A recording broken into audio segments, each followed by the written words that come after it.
YCP నుంచి Sajjala out అనే ప్రచారం అయితే జరుగుతుంది. అంటే సజ్జలైతే రాజీనామా చేసి వెళ్ళిపోరు, ఖచ్చితంగా జగన్ వెంటే ఉంటారు.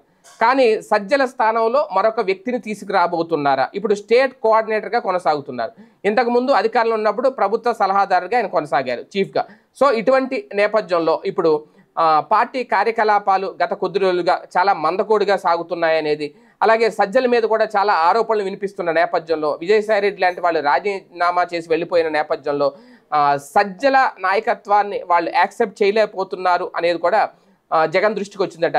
ఈ నేపథ్యంలోనే ఇప్పుడు కడప జిల్లాకు చెందిన సతీష్ రెడ్డిని తెర మీదకు తీసుకురాబోతున్నారు. దాదాపు ఆయన ఒక 25 ఏళ్లుగా రాజకీయాల్లో ఉన్న, మొన్నటి వరకు ప్రత్యర్థిగా ఉన్న, ప్రస్తుతం అయితే జగన్మోహన్ రెడ్డికి ఒక అనంగా అనుచరుడిగా మారిపోయారు.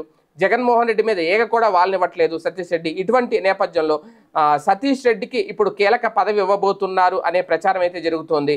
అతి త్వరలోనే మొత్తం వైసీపీకి సంబంధించి ప్రథమ శ్రేణిలో ఉన్న కీలక నాయకుల్ని, ద్వితీయ శ్రేణిలో ఉన్న కీలక నాయకులను కూడా మార్చే ఆలోచన జగన్మోహన్ రెడ్డి చేస్తున్నారట.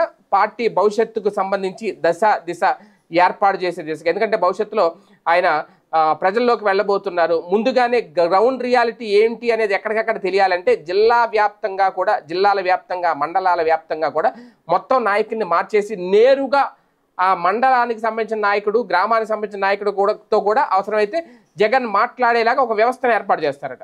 సో గ్రౌండ్ లెవెల్లో ఏం జరుగుతుందో తెలుసుకోవాలి నేరుగా అనేది జగన్. తెలుసుకున్న తర్వాత గ్రౌండ్ రియాలిటీ తెలుసుకున్న తర్వాత అప్పుడు ప్రజల్లోకి వెళ్ళాలి అని ఆలోచన చేస్తున్నారంటే, ఏది ఏమైనా ఇప్పుడు సజ్జల స్థానంలో మరొక వ్యక్తి రాబోతున్నారు అతి త్వరలో అనే సమాచారం అయితే అందుతోంది.